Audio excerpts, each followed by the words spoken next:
Hello दोस्तों, स्वागत है आपका हमारे चैनल द फैक्टो हिंदी में। तो क्या हाल चाल है जनाब? उम्मीद करता हूं कि सब खैरियत से होंगे। दोस्तों, आज हम आपके लिए एक बेहद ही रोचक और ज्ञानवर्धक जानकारी लेकर आए हैं।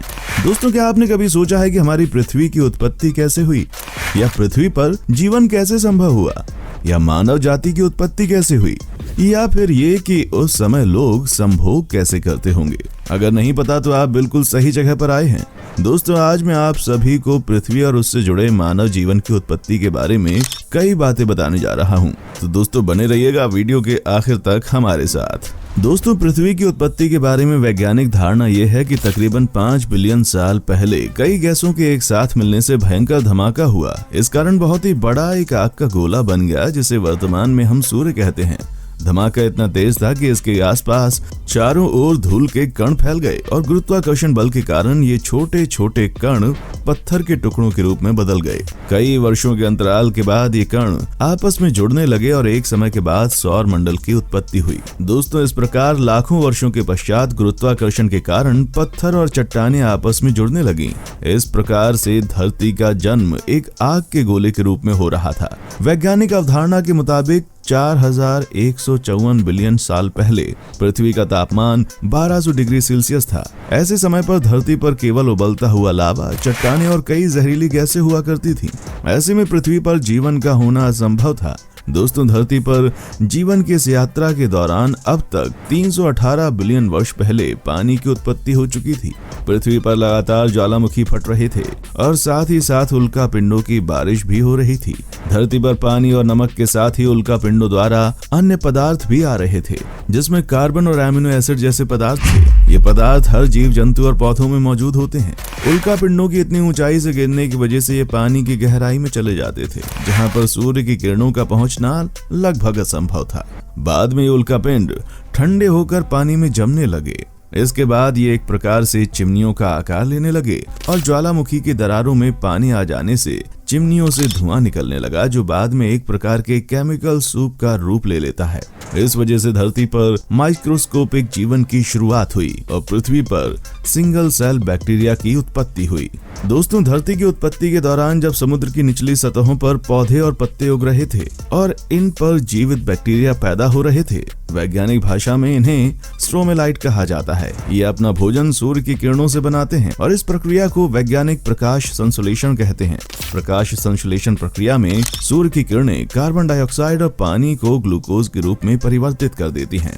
इसके साथ ही प्रक्रिया में सह उत्पाद के रूप में ऑक्सीजन गैस होती है, जो मनुष्यों के लिए प्राणवायु है। समय की लंबी प्रक्रिया के बाद समुद्रों में ऑक्सीजन गैस भर गई और इसके कारण पानी में मौजूद लोहे को जंग लगने लगी और इसी वजह से लोहे का अस्तित्व सामने आया। एक लंबे अंतराल के बाद ऑक्सीजन गैस समुद्र की सतहों पर आने लगी, जिससे कि जीवन संभव हुआ।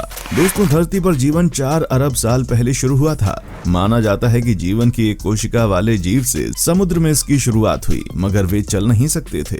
दोस्तों, पुरातत्ववेताओं का अनुमान है कि धरती पर सबसे पहले मानव जैसे लोग आज से लगभग 53 लाख वर्ष पूर्व प्रकट हुए। धीरे धीरे कई प्रकार के मानव धरती पर अस्तित्व में आए, परंतु कुछ समय के पश्चात वो लुप्त हो गए। आज का मानव लगभग 2 लाख साल पहले धरती पर अस्तित्व में आया था। मानव जीवन के इस लंबे काल में मनुष्य पौधे और जड़ें खाकर अथवा शिकार करके अपना पेट पालते थे। दोस्तों, मनुष्य जाति स्तनधारी वर्ग से संबंधित है। मनुष्य नर वानर वर्ग से संबंध रखते हैं। नर वानर स्तनधारी जीवों में उन वर्गों से संबंध रखते हैं जो कि पूर्ण विकसित तथा बुद्धिमान हैं। मनुष्य, बंदर तथा लंगूर इसी वर्ग से संबंध रखते हैं। उनके शरीर पर बाल होते हैं। उनके दांत कई प्रकार के होते हैं। उनके शरीर के तापमान में स्थिरता होती है। दोस्तों, 28 से 30 लाख साल पहले इन नर वानरों में एक और समूह उत्पन्न हुआ, जिनको मनुष्य परिवार के पशु अथवा महावानर कहा जाता है। इनमें वन मानुष भी सम्मिलित हैं। मनुष्यों तथा नर वानरों में अनेक समानताएं पाई जाती थीं। आरंभिक मनुष्य का सिर बहुत ही छोटा और पीछे की ओर झुका हुआ था। उनके शरीर पर घने बाल होते थे। वे बोल नहीं सकते थे, परंतु समझने योग्य ध्वनि निकाल सकते थे। वे भ्रमणकारी थे और भोजन की तलाश में जगह जगह घूमते रहते थे। आरंभ में वे पशुओं की भांति 4 टांगों पर चलते थे, परंतु समय बीतने पर वे सीधे खड़े होकर हाथों का प्रयोग करने लगे। दोस्तों, आदि मानव की उत्पत्ति सर्वप्रथम लगभग 12 से 20 लाख साल पहले अफ्रीका में हुई। परंतु कई इतिहासकारों का विचार है कि मनुष्य की उत्पत्ति केवल अफ्रीका में ही नहीं अपितु साथ साथ यूरोप, उत्तरी तथा दक्षिणी पूर्वी एशिया में भी हुई। ये पाषाण युग तथा आदिमानव की उत्पत्ति का समय था। इस युग को पाषाण युग कहा जाता है क्योंकि इस काल में मनुष्य हथियार बनाते थे। दोस्तों 3 लाख वर्ष के अवशेषों से पता चलता है कि इन आरंभिक मनुष्यों के अस्थि पंजर वर्तमान मनुष्य के अस्थि पंजर के आकार जैसे ही थे। होमो सेपियन मनुष्यों की खोपड़ी होमो इरेक्टस मनुष्य की खोपड़ी से अधिक बड़ी तथा अधिक आगे की ओर झुकी हुई थी। इससे मस्तिष्क का आकार बढ़ने के लिए स्थान की गुंजाइश थी। इस काल का मनुष्य शिकार द्वारा भोजन इकट्ठा करता था। वो पत्थरों के औजारों, सुइयां तथा हड्डियों से मछली पकड़ने के कांटे बनाता था। वे जानवरों की चमड़ी को जानवरों की अंतड़ियों के धागे बनाकर सीते थे। वो चमड़ी से गर्म जूते भी बनाते थे। दोस्तों 2 लाख साल पहले आरंभिक मनुष्यों की सबसे पुरानी जातियों में से एक निएंडरथल मानव थे। ये शब्द जर्मनी के निएंडर घाटी से लिया गया था, जहां से निएंडरथल मानव के अस्थिपंजर प्राप्त हुए थे। यह आरंभिक मनुष्य की अन्य जातियों से भिन्न था। वो अधिक लंबे, मजबूत तथा शक्तिशाली थे। ऐसा प्रतीत होता है कि वो उस समय के अनुसार बहुत विकसित थे। वे बहुत ही कुशल शिकारी थे। वो प्रायः गुफाओं में रहते थे। वे आग जलाने के लिए बहुत ही निपुण थे और संभवतः हमेशा अपना भोजन आग में पकाकर खाते थे। वे मृतकों को कुछ रीतियों के अनुसार दफनाते थे। ऐसा भी प्रतीत होता है कि वे किसी धर्म में विश्वास रखते थे। निएंडरथल काल के कब्रिस्तान के स्थान पर की गई खोजों से ऐसा प्रतीत होता है कि वे मृतक शरीर को रंगों से सजाते थे।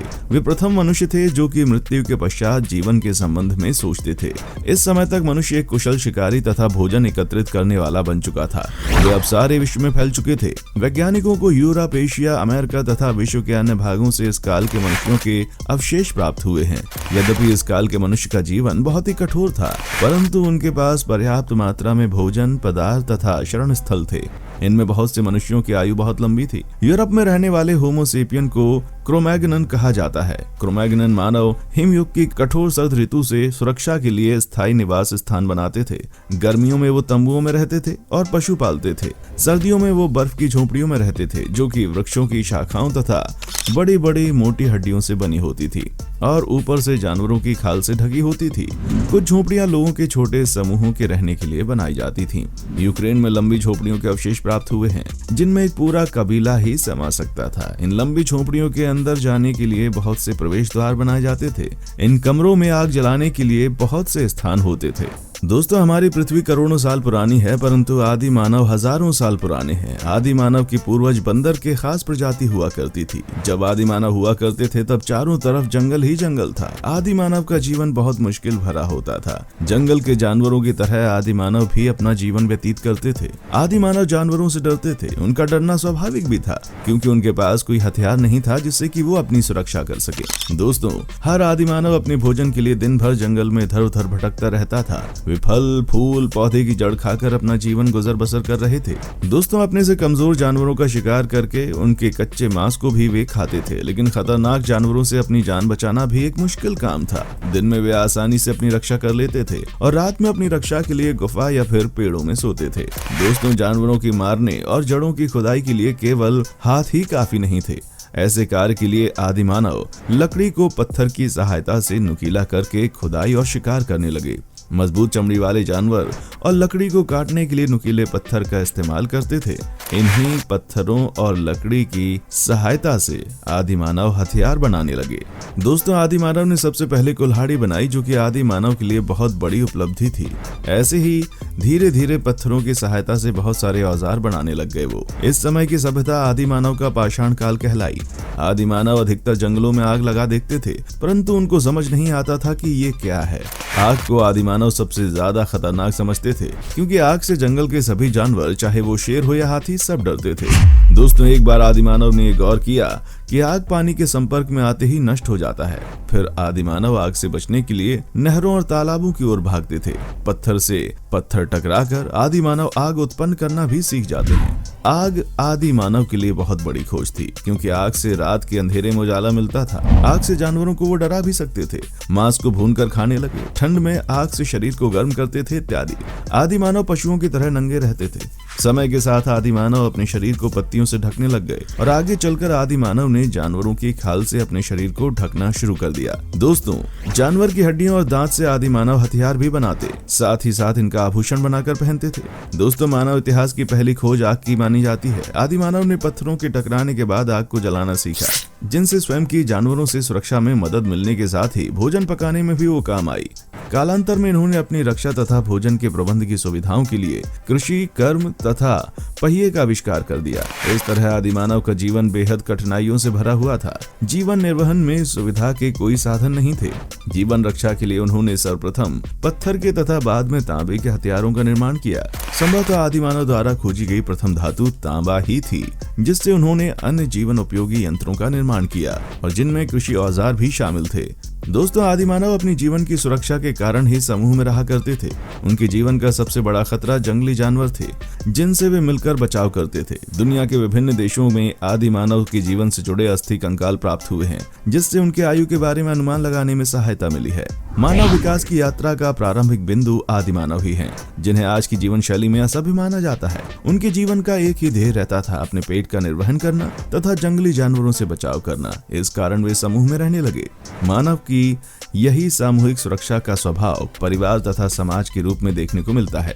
दोस्तों, उम्मीद करता हूँ कि आपको हमारा एपिसोड पसंद आया होगा। साथ ही दोस्तों, अगर आपको इस वीडियो पर कोई राय देनी है तो आप हमें कमेंट करके अपना फीडबैक दे सकते हैं। हमें आपके कमेंट्स का इंतजार रहेगा। दोस्तों, अगर आप हमारे चैनल पर नए हैं तो प्लीज चैनल को सब्सक्राइब जरूर कर लें, क्योंकि हम आपके लिए रोज ही इस तरह की वीडियोस बनाते रहते हैं। चलिए मिलते हैं अगले वीडियो में, तब तक के लिए टाटा बाय बाय। देखने के लिए शुक्रिया।